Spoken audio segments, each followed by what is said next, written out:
Nosso primeiro palestrante deste sábado é o Cosme Massi. Ele é escritor, palestrante e estudioso da ciência e filosofia espíritas baseadas em Allan Kardec há mais de 30 anos.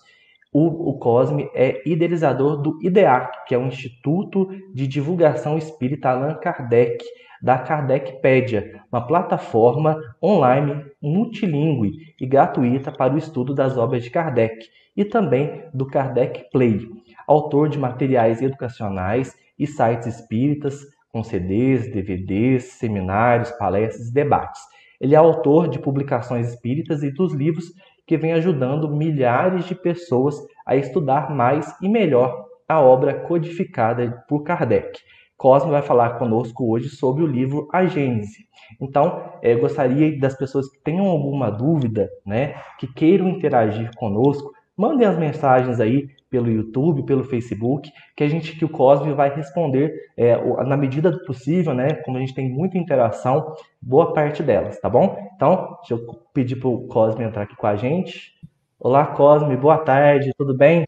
Boa tarde, graças a Deus, muito bem, é uma alegria estar aqui com vocês. A gente agradece, muito obrigado, viu, Cosmo? Você que é uma pessoa aí que já há mais de 30 anos se dedica, né, a esse trabalho para levar a doutrina espírita, e é muito bacana a gente ter uma pessoa, assim, um estudioso da nossa doutrina aqui conosco, para poder compartilhar todo esse conhecimento que vem sendo adquirido aí durante os anos. Então, muito obrigado por ter aceito esse nosso convite, e eu tenho certeza aí que a nossa tarde de sábado vai ser de muito conhecimento com você. Eu aqui agradeço a vocês e parabenizo aí ao CRESUL por esse segundo encontro espírita do sul de Minas. É uma honra estar aqui com vocês. Tínhamos combinado estar aí pessoalmente, mas a Covid fez com que a gente pudesse estar virtualmente. Então, Deus sabe o que faz. Então, estaremos aqui juntos durante o encontro, buscando estudar a obra e o pensamento de Kardec. Então, parabenizo aí a toda a equipe, a todos vocês, pela organização do evento, e vamos conversar sobre a obra Gênese de Allan Kardec. Tá certo. Então, a gente vai fazer uma abertura, né, de mais ou menos 15, 20 minutos, você vai falar um pouco sobre o livro, e depois a gente abre para as perguntas. É isso mesmo, né, Cosme? Isso mesmo. A gente vai falar um pouco para situar a temática, abrindo as pessoas para que elas possam levantar questões, dúvidas, que a gente possa, de alguma maneira, contribuir. Ok? Então, tá certo. Então, pessoal, quem tiver dúvida já pode ir mandando durante a fala do Cosme. Assim que ele terminar essa apresentação, essa abertura, a gente abre para perguntas e aí eu vou fazendo as perguntas do Cosme. Tá bom, pessoal? Então, Cosme, boa palestra e até já já. Até já. Bom, esta obra, a Gênese, os milagres e as predições segundo o Espiritismo, foi o último grande livro publicado por Allan Kardec antes da sua desencarnação. Esta obra foi publicada no mês de janeiro do ano de 1868. Lembrando que Allan Kardec desencarnou em 31 de março de 1869, portanto, pouco tempo depois da publicação do seu último grande livro. Esta obra faz parte daquilo que é muito conhecido aí popularmente como o Pentateuco Espírita, ou as 5 obras básicas do Espiritismo mais conhecidas, obras que tiveram origem a partir da primeira grande obra publicada por Kardec, o Livro dos Espíritos, do ano de 1857. Na segunda edição de O Livro dos Espíritos, de março de 1860, Allan Kardec dividiu essa obra, O Livro dos Espíritos, em 4 grandes livros, ou 4 grandes partes. A primeira parte, que trata das causas primárias, a segunda, que trata do mundo espírita, ou mundo dos espíritos, a terceira, que trata das leis morais, e a quarta e última parte, que trata das esperanças e consolações. Quando Allan Kardec apresenta esta segunda e definitiva edição de O Livro dos Espíritos, já estava claro para ele qual deveria ser o seu trabalho seguinte. seria escrever uma obra, um livro, que explicasse, que desenvolvesse, que aprofundasse cada uma destas 4 partes de O Livro dos Espíritos. É o que ele vai fazer nos anos seguintes, até a sua desencarnação. No ano de 1861, ele publica o Livro dos Médiuns, para desenvolver, aplicar os princípios sobre mediunidade que já estavam presentes lá em O Livro dos Espíritos.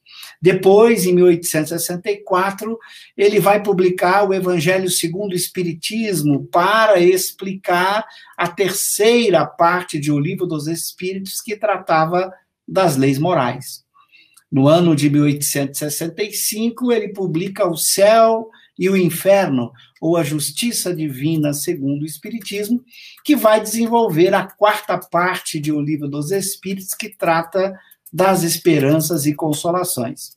E no ano de 68, no mês de janeiro, ele publica, então, a obra objeto aqui do nosso bate-papo, a obra A Gênese, os Milagres e as Predições segundo o Espiritismo, que vai, além de outras coisas, aprofundar e desenvolver temáticas em torno das causas primárias de todas as coisas.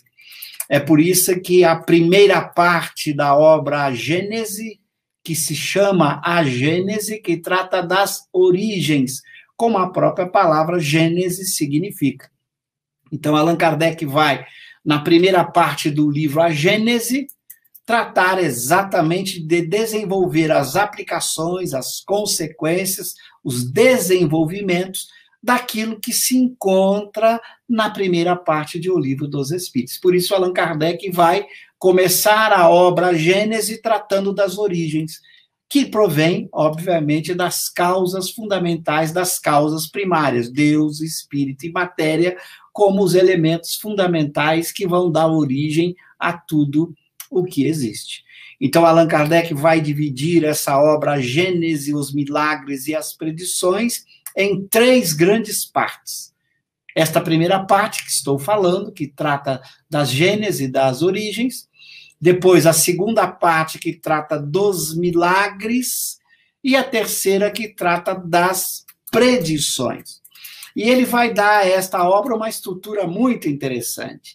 Na primeira parte que trata da Gênese, ele começa no seu primeiro capítulo, intitulado O Caráter da Revelação Espírita, tratando da gênese do Espiritismo, da origem do Espiritismo, como o Espiritismo foi elaborado a partir do trabalho conjunto dos espíritos e dos homens, mostrando essa origem produzida a 4 mãos. Por isso, Allan Kardec vai no item 13 deste primeiro capítulo dizer do duplo caráter do Espiritismo. Ele é, ao mesmo tempo, uma revelação divina e uma revelação científica. Por divina, diz Kardec, porque o seu aparecimento foi providencial, foi ordem divina para que o Espiritismo surgisse na Terra, o que já estava previsto lá nos Evangelhos, quando Jesus faz a predição que enviaria o Consolador prometido, o Espírito de verdade. Então, diz Kardec, foi providencial porque foi uma determinação divina que os fenômenos espíritas se espalhassem por todos os continentes, despertando a atenção dos homens acerca desses fenômenos. E diz Kardec que ele também é da iniciativa dos espíritos. Os espíritos tomaram a iniciativa de produzir essas comunicações e trouxeram os pontos fundamentais da doutrina espírita que não foram elaborados pelos homens. Esses pontos fundamentais foram ditados pelos espíritos.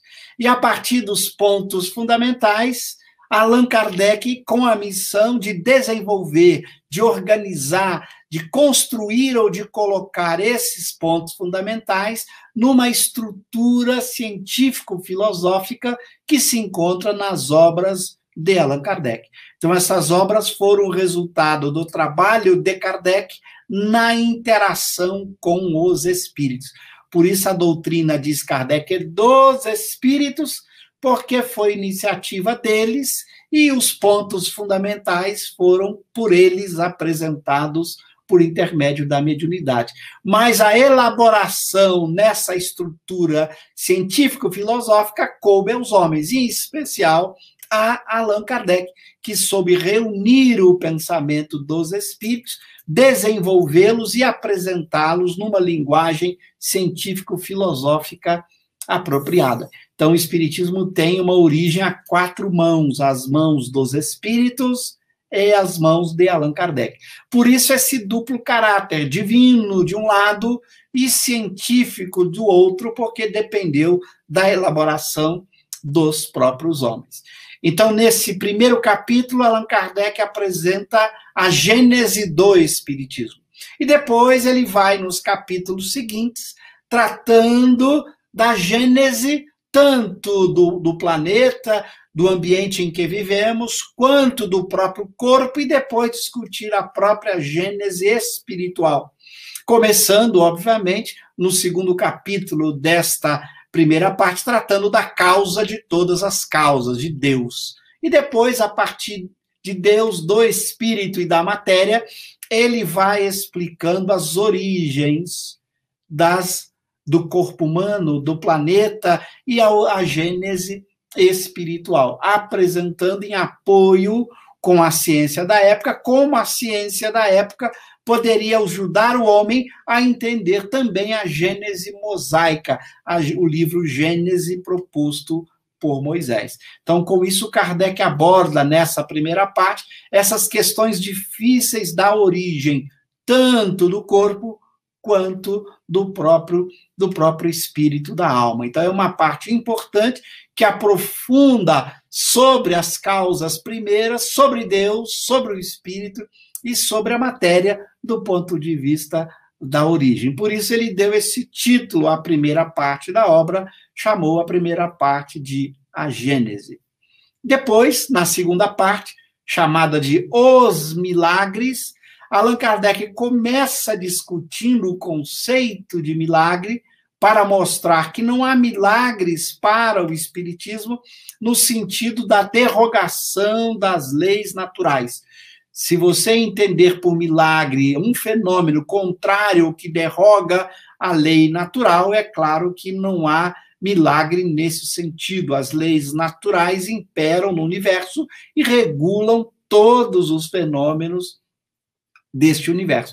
Então, não haveria para o espiritismo um fenômeno milagroso no sentido de violar as leis naturais. Todos os fenômenos, portanto, são naturais, mesmo os fenômenos que dizem respeito à alma, os chamados fenômenos espíritas, todos eles podem ser explicados a partir de leis naturais. Então, depois de apresentar o conceito de milagres, Allan Kardec vai fornecer o elemento fundamental para a compreensão dos chamados milagres do Evangelho, aquelas passagens do Evangelho que envolviam o Cristo e que foram conhecidas na literatura como milagres praticados por Jesus.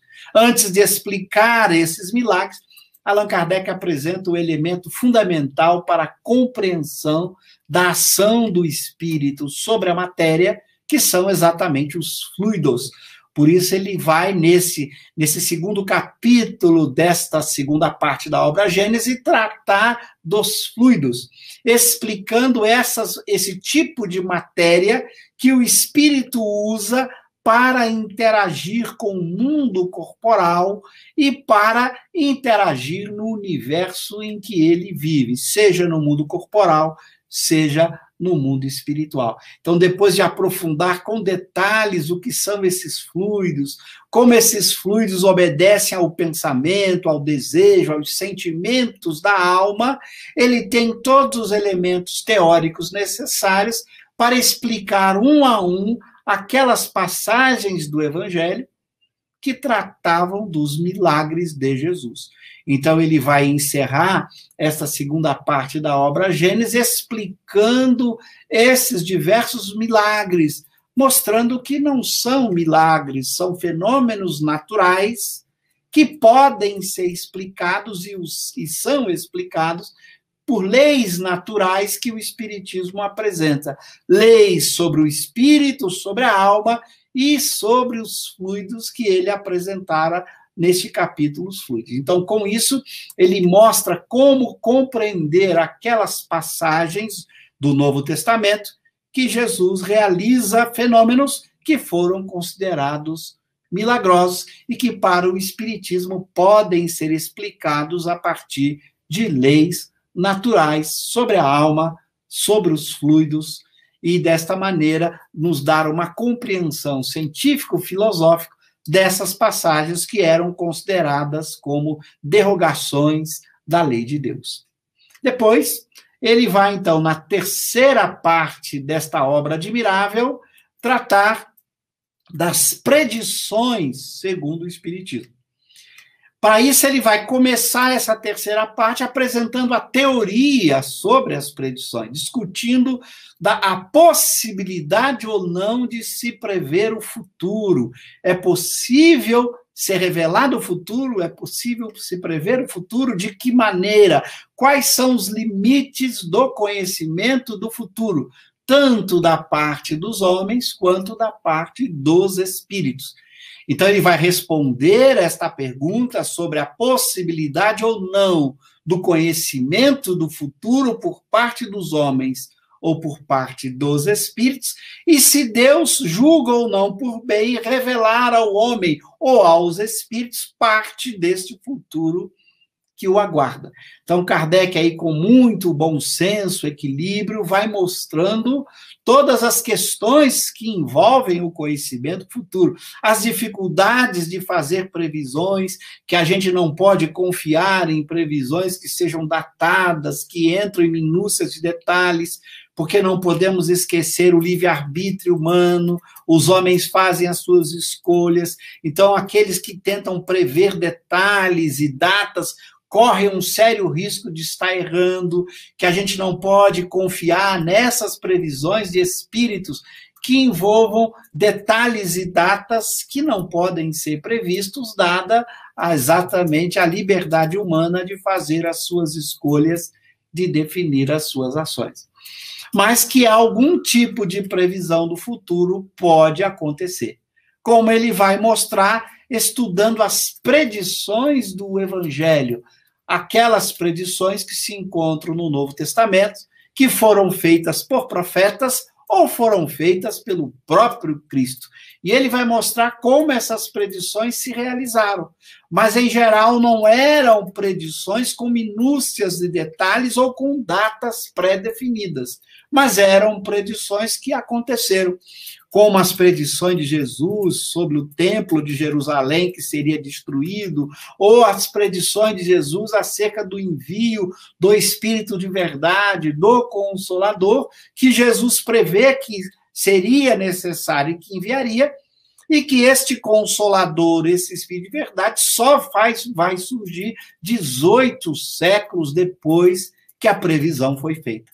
Então, uma previsão que Jesus não datou, mas que se realizou 1.800 anos depois da predição que se encontra lá no Evangelho. Então, Kardec, com essas três partes de a obra Gênese, ele entra em questões importantes que aplicam o conhecimento espírita, que desenvolve o conhecimento espírita que estava presente no Livro dos Espíritos, numa forma mais densa, mais condensada, e ele desenvolve nas 4 obras que constitui, junto com o Livro dos Espíritos, o Pentateuco, e nessa obra, em particular, a Gênese, aprofundando questões difíceis acerca das origens, acerca dos milagres e das predições. Então, nós só temos que agradecer a Kardec e aos Espíritos por terem colocado essa obra à nossa disposição, que hoje, passados mais de 150 anos depois que essas obras surgiram, a gente aí consegue aproveitar este conhecimento que permanece atual, nos ajudando a compreender o que é esse universo extraordinário, de que maneira funciona a nossa vida como espírito e aquilo que nos aguarda ao longo de nossa evolução espiritual. Então, só nos resta aí agradecer a Kardec e aos espíritos por este conhecimento que nos deixaram. E passar a palavra aí para vocês, para que vocês possam fazer questões e a gente ajudar aí na resposta quando possível. Obrigado. Cosme, nós que agradecemos. A gente está transmitindo aí pela Rede Amigo Espírita, pelo Facebook do Encontro Espírita aqui do Sul de Minas, né, o segundo encontro. Então a gente já tem algumas perguntas aqui, vou colocando para você na tela, tá? As duas primeiras perguntas, elas têm mais ou menos o mesmo cerne, tá? Então eu vou colocar a primeira, eu leio a primeira e depois vou ler a segunda aqui, tá? É do William Lopes de Oliveira, ele está perguntando o seguinte: professor Cosme, pode nos falar sobre as pretensas alterações efetuadas na Gênese que não seriam de Kardec? E aí, o Ick está falando também praticamente a mesma coisa. Qual a sua opinião quanto às teorias de que a Gênese foi adulterada? Alguns livros saíram recentemente sobre este tema. Eu, como iniciante nos estudos espíritas, fiquei um pouco confuso com a polêmica. O que você poderia falar para eles em relação a isso? Muito bom. Quando a gente fez uma resposta, um vídeo lá, uma entrevista no YouTube tratando da polêmica, isso já tem quase 2 anos, naquela ocasião eu disse que havia precipitação em dizer que as alterações que se encontram na 5ª edição de A Gênese seriam adulterações, isto é, que não eram alterações feitas por Kardec, mas que seriam alterações feitas por outras pessoas, o que constituiria adulteração. Naquela ocasião eu disse que era muito precipitado fazer esse tipo de inferência, porque não havia provas suficientes. De lá para cá, no meu entender, a polêmica foi completamente resolvida com as pesquisas realizadas pelo CSI, por este site, por essa página do Facebook, que fez pesquisas e conseguiu encontrar uma 5ª edição da obra Gênese, publicada no ano de 1869. A polêmica havia surgido porque a 5ª edição conhecida era apenas de 1872. Como Kardec desencarnou em março de 69, e a 5ª edição que era conhecida era de 1872, portanto, 3 anos depois, se instaurou a polêmica. Mas com a descoberta do CSI desta 5ª edição, publicada em 1869, e mais ainda, com o documento de impressão que torna provável que esta 5ª edição de 69 tenha sido publicada ainda no mês de março, ou, na pior hipótese, no começo de abril. Portanto, esses estudos históricos mostraram que não houve adulteração, já que essa obra foi publicada pelo próprio Kardec, ou, na pior das hipóteses, por Amélie, logo após a morte de Kardec. Portanto, foi Kardec mesmo quem teria feito essas alterações. Portanto, não são adulterações, são alterações. Por outro lado, a gente teve o cuidado de examinar, de comparar as alterações que foram feitas. Quem quiser aprofundar um pouco a questão pode entrar no kardec.blog, que é um site que o próprio IDEAC mantém, onde ali tem artigos que mostram a beleza dessas alterações. Na verdade, essas alterações mudaram a obra para melhor. Todas elas que examinamos mostram que a obra ficou melhor e que as alterações precisavam ser feitas mesmo, e foram feitas pelo próprio Kardec ao longo do ano de 1868, já que a primeira edição era de janeiro, ele ficou o ano inteiro e teve, durante esse ano, a possibilidade de fazer essas alterações, o que era comum. Kardec fez a alteração da primeira edição do Livro dos Espíritos para a segunda, fez a alteração de O Livro dos Médiuns da primeira para a segunda, fez a alteração também um pouco em O Céu e o Inferno. Então, ele fazia alterações no Evangelho segundo o Espiritismo, a primeira para a terceira edição tem alterações profundas que Kardec fez. Então, era uma prática dele, aperfeiçoar a obra na medida em que ele percebia que a obra precisava ser corrigida em alguma coisa para não deixar dúvidas, para melhorar, para não gerar nenhum tipo de polêmica. Então, ele fez também essas alterações na obra Gênese, na quinta edição, que quem quiser conhecer a quinta edição original, tal como foi publicada em 1869, pode entrar lá na Kardecpédia, em Obras e Documentos, vai lá na obra Gênese e pode baixar essa edição de 1869, a quinta edição de A Gênese, que é idêntica à quinta edição de 1872, mostrando, portanto, que não houve adulteração, mas apenas alteração, uma prática que Kardec sempre adotou em suas diversas obras, ok? Professor Cosme, o Ike está perguntando se existiria uma melhor edição para essa primeira leitura e estudo. O senhor falou que não tem uma melhor, né? Sim. Fala para a gente um pouco sobre isso. Na verdade, ele deve estar perguntando a melhor edição em português. Talvez seja essa a pergunta, porque Sim. As edições em francês, tanto da quinta edição de março quanto a de 1872, a quinta edição, são idênticas em francês. São idênticas em tudo, até na forma do tipo, na disposição dentro das páginas, das palavras. A identidade é perfeita em francês.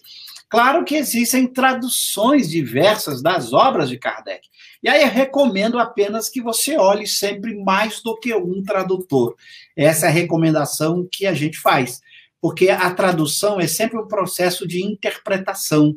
A pessoa interpreta em francês e verte para a língua portuguesa. E é claro que é comum o tradutor fazer escolhas, e ele tem que fazer, e às vezes ele não é tão feliz na escolha que ele fez, e aí a tradução pode desviar um pouco o sentido daquilo que estava em francês. Então a gente recomenda que se use mais do que uma tradução. E lá na Kardecpédia, quem não conhece a Kardecpédia, entra kardecpedia.com no site ou baixe o aplicativo. A Kardecpédia permite que você compare as traduções. Então, você pode abrir uma pergunta de O Livro dos Espíritos em português e abrir ao lado dela, no computador, a mesma pergunta em francês.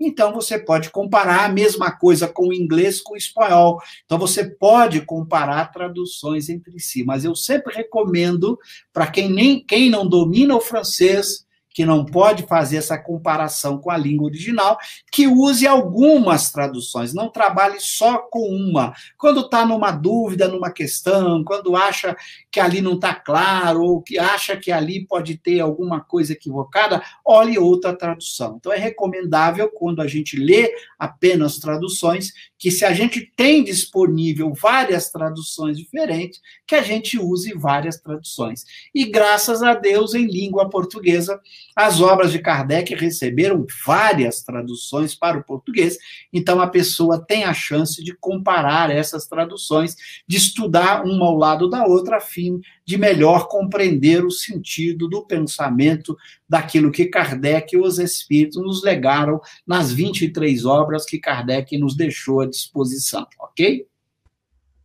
Ok, muito obrigado pela explicação. Tem uma outra pergunta aqui do Décio Norberto Gomes. Ele está perguntando sobre fluidos. O que determina a natureza do envoltório do perispírito? Muito boa essa pergunta do Décio, e eu já recomendo aí a todos os nossos internautas que estão nos acompanhando, que vão a esta obra admirável, a Gênese, lá na segunda parte que trata dos milagres, vai lá no capítulo chamado Os Fluidos. Isso é muito importante, é um capítulo longo, profundo e rico. Quem não tem um livro, é só entrar na internet, na Kardecpédia, ir lá na obra Gênese e ir no capítulo correspondente. Aí você vai encontrar Kardec explicando, mostrando que a natureza dos fluidos, as suas qualidades, é dada pelo mundo interior da própria alma. O fluido em si é um tipo de matéria que não tem qualidades próprias, mas ao estar em torno da alma, formando o perispírito, ou esse corpo espiritual, ele passa a ter as qualidades do mundo interior da alma. Então, os nossos conhecimentos, desejos, pensamentos, sentimentos, dão qualidades a esses fluidos. Então, sua natureza vai ser mais densa, ou seja, mais grosseira se a alma cultiva pensamentos e desejos ruins. E ele vai cada vez ficando mais sutil, dando mais capacidades e percepções da alma, bloqueando menos as faculdades da alma, na medida em que a alma avança moralmente, em que ela passe a abandonar sentimentos ruins, paixões ruins, como ódio, ciúme, inveja, mágoa, raiva. Essas emoções ruins fazem com que a natureza do perispírito ou desses fluidos tenham qualidades mais grosseiras, que dificultam a alma a perceber longe, a poder se locomover mais rápido, a poder interagir com melhor facilidade com o mundo à sua volta. Quanto mais o espírito avança moralmente, mais qualidades ele dá ao perispírito, que facilita as faculdades da alma, que faz com que ela consiga interagir de forma muito mais eficiente e muito mais rica com o universo que o rodeia. Daí a importância da moral para o espiritismo, porque a moral tem uma consequência física. O mundo moral determina a natureza e as qualidades do perispírito, o que faz com que as faculdades da alma sejam ou não prejudicadas por essas qualidades. Então, veja a importância da moral para o espiritismo, para que o indivíduo tenha um perispírito cada vez mais sutil, lhe dando condições de ir para mundos evoluídos, de perceber espíritos mais evoluídos, de interagir de uma forma muito mais eficaz com o universo que o rodeia. Veja como é importante a gente cuidar desse mundo de desejos, de sentimentos. Eliminar os sentimentos ruins de tristeza, de ódio, de mágoa, de revolta. Tudo isso dá qualidades ruins ao perispírito, que além de interferir na saúde corporal, atrapalham o desenvolvimento da alma. Então, aí está porque o Espiritismo valoriza tanto o ensinamento moral de Jesus, que é só a partir desse ensinamento moral que a alma cresce como alma e melhora a natureza e a qualidade do seu perispírito, ok?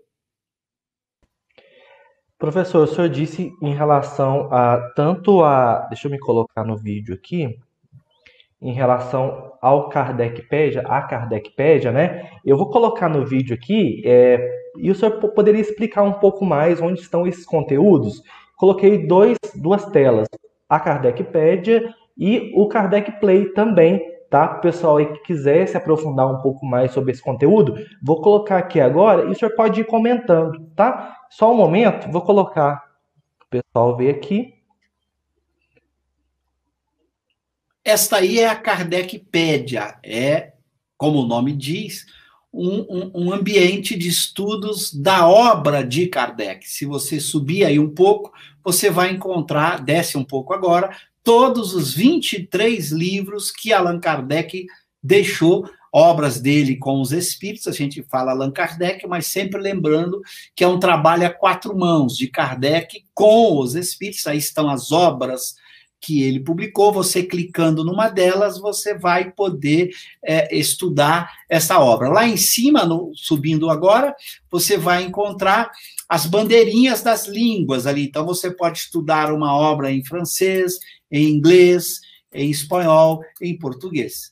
Além do mais, você tem ali a busca, onde você pode buscar um termo, uma frase, que vai ser buscada nas 23 obras. Então, você vai poder estudar, por exemplo, perispírito, colocar ali os fluidos, ou fora da caridade não há salvação, ou espírito de verdade, ou uma virtude, ou uma frase qualquer, você vai encontrar essa frase nas 23 obras de Allan Kardec.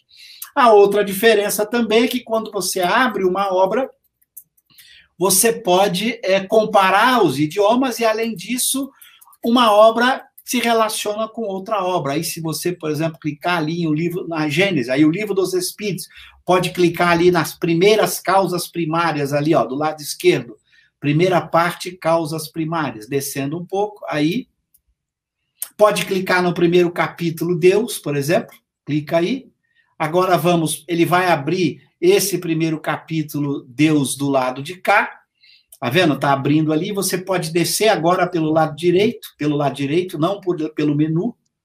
Aí desce, pode descer, vai descendo mais. Lá embaixo, no final do capítulo, você vai ter um item chamado Mostrar itens relacionados, que se você clicar, ele abre as outras obras de Kardec que ajudam você a estudar exatamente esse primeiro capítulo. Se você clicar, por exemplo, nessa Revista Espírita de 62 ali, pode clicar, aí, terceiro, por exemplo, ele já vai abrir aí, você não precisa ir atrás.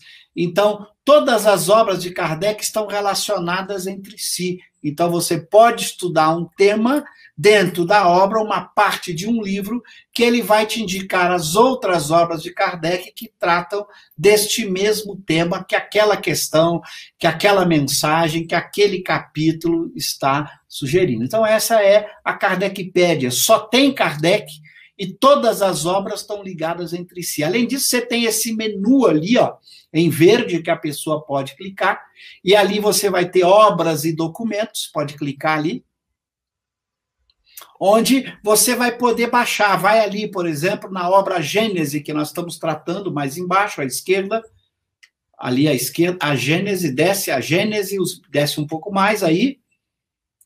Você vai encontrar em português aí 3 edições disponíveis da obra, e se você quiser ir lá nas obras originais, clica lá, obras originais, você vai encontrar aí todas as edições francesas, inclusive o que eu falei, a quinta edição de 69 e a quinta edição de 1872. Se você clicar para download, você vai baixar uma cópia em imagem da obra, tal como ela foi publicada por Allan Kardec. Aí você encontra, nessa parte de obras e documentos, todas as obras de Kardec em francês, em várias edições, e também em outros idiomas. Pode subir, por favor, um pouquinho. Sobe lá, esse lado direito. Só um momento. Sobe aí para com baixar. Isso. Vai em outros idiomas, por exemplo, ali, ó, aquela aba, desce embaixo. Não, do lado direito mesmo. Ali embaixo, outros idiomas, aqui, aí. Você vai também achar a obra Gênesis em vários idiomas, tcheco, inglês, russo, espanhol. Então, você vai encontrar as obras de Kardec em muitos idiomas. A Kardecpédia, o projeto dela é levar Kardec para o mundo, em todos os idiomas que a gente conseguir as obras de Kardec colocados aí para quem quiser estudar Kardec. Agora, podemos ir rapidamente lá para o Kardec Play, já que você falou nele. O Kardec Play, diferente do Kardecpédia, que é só Kardec, Kardec Play é Cosme Massa explicando Kardec em videoaulas. Aí há uma diferença. Sou eu em videoaulas explicando. Hoje estamos explicando aí 3 obras de Allan Kardec: o Livro dos Espíritos, o Livro dos Médiuns e o Evangelho segundo o Espiritismo. Já tem aí mais de 200 videoaulas explicativas das obras de Kardec. Aí são videoaulas mesmo, em que a gente pega uma questão de O Livro dos Espíritos, lê, explica essa questão com minúcias, pega um item do Evangelho, explica, pega um item do Livro dos Médiuns e explica. Além de temas de filosofia espírita que você estuda aí. E o Kardec Play também está em aplicativos que você pode baixar lá nas lojas do Google e nas lojas da Apple. Você pode baixar para estudar as videoaulas explicativas da obra de Kardec. Esses são projetos do IDEAC, não são projetos de Cosme Massa. São projetos da Casa Espírita Nossa, Instituto de Divulgação Espírita Allan Kardec. Descendo aí da tela embaixo, por favor, quem quiser conhecer o IDEAC, pode descer bastante. Lá embaixo tem o link aqui para o IDEAC, aí o IDEAC, Kardec Books, que é a editora, onde também vocês têm os livros. Vocês podem conhecer o que é essa Casa Espírita e seus diversos projetos de divulgação da obra de Kardec para o mundo. Por exemplo, o Kardec Play está em 6 idiomas, os vídeos estão legendados por inglês, por francês, por espanhol, por italiano, por alemão e ainda para o português. Então, aí estão os projetos, Kardec Blog, Kardec Books. Quem quiser conhecer o IDEAC e participar dos nossos projetos, é só clicar em algum projeto que vai conhecer e poder usar. Então, a diferença entre a Kardecpedia é só Kardec, seus textos, seus livros, o que ele produziu, o que ele escreveu. Kardecpedia são videoaulas explicativas das obras de Kardec, que eu, em vídeo, explico essas obras para aqueles que quiserem, então, conhecer Allan Kardec a partir de videoaulas, ok? Então, esses são os dois principais projetos aí do IDEAC. A Kardec Books, que é a editora de livros que publica livros que explicam as obras de Allan Kardec também. Então, esse é o objetivo do IDEAC, levar Kardec para o mundo. E obrigado aí pela oportunidade de falar dos projetos da nossa Casa Espírita. O Daniel Rosa de Assis está perguntando, professor Cosme, qual a análise que pode ser feita no capítulo 18, que diz, deve ser os tempos são chegados, sinal dos tempos, nessa fase que recenseamento dos espíritos encarnados que regenerarão a humanidade. Aí, Daniel, eu recomendo que, já que o tempo é curto, aqui a gente pode falar de forma muito sintética e resumida, que você vá a esta obra Gênese, nessa terceira parte chamada As Predições, onde Kardec tem lá textos que tratam dessa temática, quando ele vai falar exatamente dessa transformação da humanidade, desses tempos que são chegados, da geração nova, em que Kardec vai, lá nesse item específico sobre a geração nova, Kardec vai tratar dessa temática, mostrar que esse processo de evolução da humanidade não começou agora, começou bem antes, é um processo longo, que não tem data marcada, isso é um processo que pode durar ainda séculos.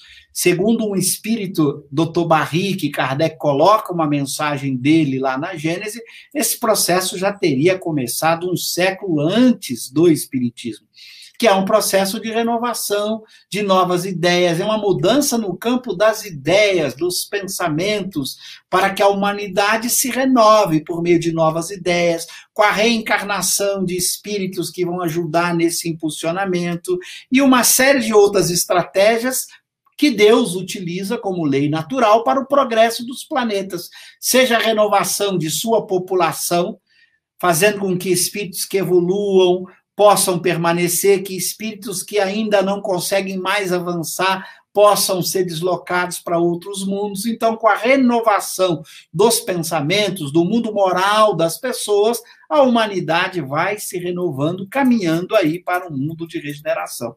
O que não se pode fazer é prever data para isso. Isso é um processo longo de transformação que se dá pela emigração de espíritos, pela renovação da população espiritual, ao mesmo tempo que pela renovação dos próprios espíritos que estão no planeta, pela sua evolução, pelo seu próprio progresso. Então, essa transformação da humanidade corporal e espiritual com a renovação dos espíritos ou com a evolução dos próprios espíritos encarnados no planeta Terra. Então, é um processo que começou e que deve continuar ainda, sabe Deus por quanto tempo, até que a humanidade seja dominada pelo bem, em que os espíritos que amam o bem, que praticam o bem, se constituam a maioria, mudando, portanto, as relações humanas, as relações sociais, acabando com as guerras, com as lutas. Isso só vai acontecer quando o homem resolver praticar a lei de Deus, seja pela sua própria mudança, seja pela interferência de novos espíritos que vêm educar e renovar a humanidade, ok? Ok. Professor, o William também tem mais uma outra pergunta aqui. Ele faz a seguinte pergunta ao senhor. Qual é a gênese do espírito e do espírito? Essa é uma questão gravíssima que o William coloca, que se encontra nessa primeira parte da obra Gênese, onde Kardec vai tratar da gênese espiritual, em que ele vai colocar o processo evolutivo do espírito ou alma, e aí espírito com letra E minúscula, que é o princípio inteligente do universo, que está presente também nos chamados seres inteligentes não humanos. É o caso dos animais não humanos, que denotam inteligência. Então, todo ser que denota inteligência tem princípio inteligente. Agora, esse princípio inteligente sofre um processo evolutivo. E Kardec vai discutir essa evolução ao tratar de a gênese espiritual. Em algum momento, esse princípio inteligente amadurece e chega num estágio evolutivo tal que ele torna-se espírito com letra E maiúscula, entrando na fase humana, virando espírito propriamente humano. Daí uma diferença entre o princípio inteligente E minúscula e espírito com E maiúscula. O problema é que a gente não sabe como se dá com detalhes esse processo, de que maneira se dá esta evolução. Sabemos apenas que há uma evolução permanente do universo, mas cada um de nós só é verdadeiramente a sua pessoa, o seu indivíduo, a sua consciência, quando ele entra nesta fase de espírito com E maiúsculo. Então, a gente começou como espírito com E maiúsculo. Antes era princípio inteligente, não era propriamente o cosme. Então, o cosme só é cosme a partir do momento em que ele é espírito com E maiúsculo, e a gente não sabe de que maneira se deu esse processo evolutivo. Sabemos apenas que ele se deu, que o espírito com E maiúsculo, quando está nesta fase, ele é simples e ignorante, ele vai começar a adquirir consciência de si mesmo, ele vai começar a adquirir liberdade, livre-arbítrio, e a partir daí é que ele vai se desenvolvendo até atingir o estado máximo evolutivo ao alcançar o estado de espírito puro ou perfeito. Então, a gente ainda não compreende bem este processo do princípio inteligente espírito para espírito com E maiúsculo e como exatamente se dá esse processo. Por isso, Allan Kardec preferiu deixar essa questão em aberto e dizer, olha, vamos estudar o espírito com E maiúscula, ou seja, a partir do momento que ele já é espírito com E maiúsculo, daí para frente, que é o que nos interessa. Saber como nós surgimos e de que maneira, isso ainda está longe da capacidade humana de compreensão. Talvez quando a gente atingir lá o estado de espírito puro ou perfeito, a gente consiga compreender melhor este processo evolutivo do princípio inteligente. Até lá, não adianta tentar resolver essa questão, porque a gente vai acabar tendo mais dúvidas do que clareza, do que conhecimento. Então é melhor seguir como diz Kardec. Tomemos o espírito a partir do momento que ele já é espírito com E maiúscula, que ele já é um espírito que entra na fase humana. A partir daí é que o espiritismo vai estudá-lo com profundidade. Antes é princípio inteligente. Como se dá essa passagem, ou de que forma se daria, ou se mesmo se daria, é uma questão que fica em aberto e que os espíritos não responderam, e que a gente acha que essa resposta vai demorar muito tempo para que o homem ainda possa compreender essa passagem evolutiva do princípio inteligente, ok? Ok. Professor, o Geraldo, lá de Poços de Caldas, do Cresul, ele mandou uma pergunta aqui, que a gente está sendo transmitido também pelo YouTube do Cresul, né? E a Sueli Rupsel mandou a seguinte pergunta para o senhor. Que critérios de elegibilidade fizeram de Allan Kardec o codificador do Espiritismo? Muito boa. Nós vamos encontrar na Revista Espírita uma mensagem notável aí de Santo Agostinho, falando desse espírito que foi escolhido por Deus, pelo Espírito de verdade, por Jesus, para ser o responsável por esse trabalho de verter o ensinamento dos espíritos numa linguagem científico-filosófica, de fazer isso aí que algumas pessoas chamam de codificador, né? Utilizando essa nomenclatura para se referir a Kardec. Na verdade, esse espírito foi escolhido, como diz Santo Agostinho, a dedo, porque teria que ser um espírito muito evoluído, que tivesse muita afinidade com os espíritos muito superiores. Não é à toa que Allan Kardec tinha como guia espiritual o próprio Espírito de verdade, ou Jesus.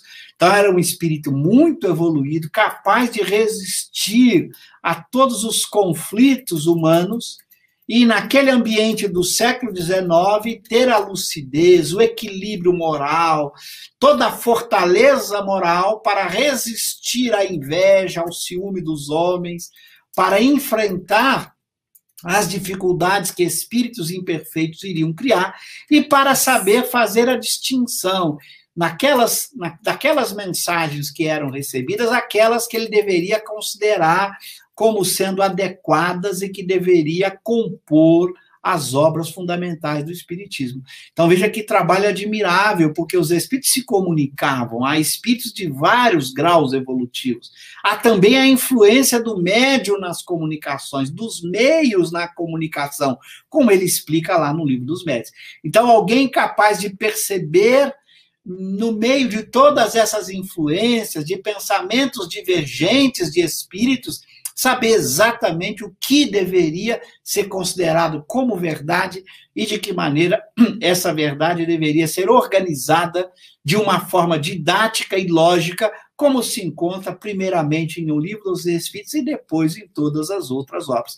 Então, veja, escolher a dedo esse espírito muito preparado, tanto intelectualmente, para compreender o pensamento de espíritos altamente evoluídos, em especial do próprio Jesus, espírito puro ou perfeito, e, além disso, o equilíbrio moral, porque você só consegue manter sintonia com espíritos muito evoluídos se você for moralmente muito evoluído.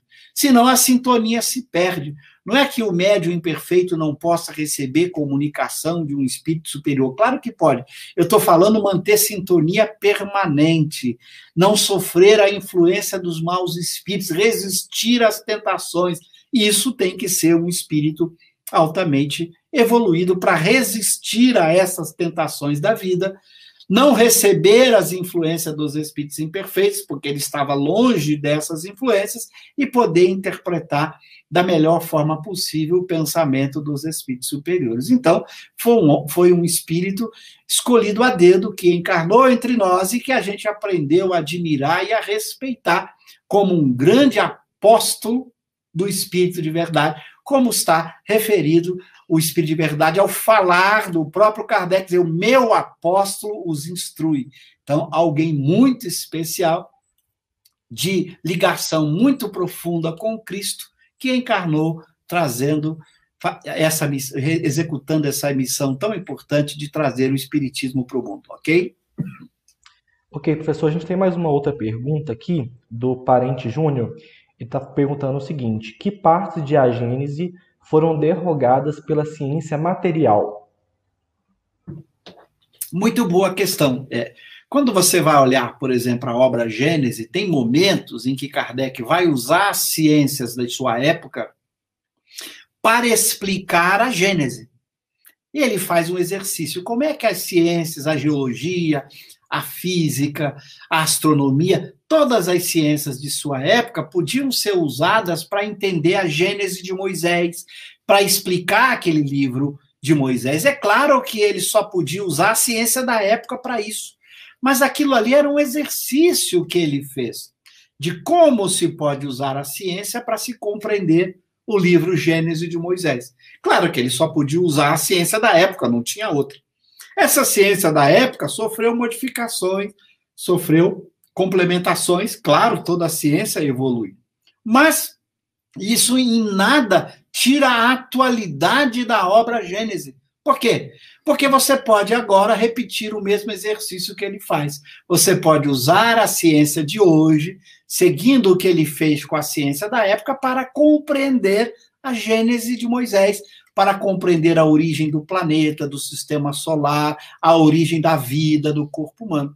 Então não houve nenhum problema e nem precisa haver nenhuma alteração. Basta você fazer a atualização necessária na ciência. Lembrando que aquilo era um exercício, como ele diz, claro, de como se pode fazer aliança entre a ciência e a religião. Era um exercício dessa aliança. Mas ali não é propriamente espiritismo, isso é muito importante. Porque Allan Kardec vai definir o espiritismo como a ciência que estuda a natureza, a origem e o destino dos espíritos e de suas relações com os homens. Ora, sobre os espíritos não tem nada a acrescentar ou a alterar. A obra é perfeita. Sobre o uso de uma ciência de uma época para explicar o livro Gênesis de Moisés, claro, você pode fazer complementações e alterações. Mas você estará fazendo complementações e alterações não na obra a gênese que trata do espiritismo você está fazendo na própria ciência da época. Então, essas alterações são na ciência da época, não são alterações no espiritismo.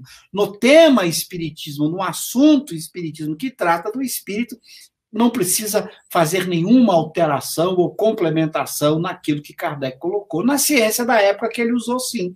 Mas isso não é relevante para o estudo espírita. Eu digo, é só você fazer o mesmo exercício que ele fez de usar a ciência de hoje para fazer a leitura das origens, tal como ele faz com a ciência da época, mostrando essa aliança entre ciência e religião, ok? Ok.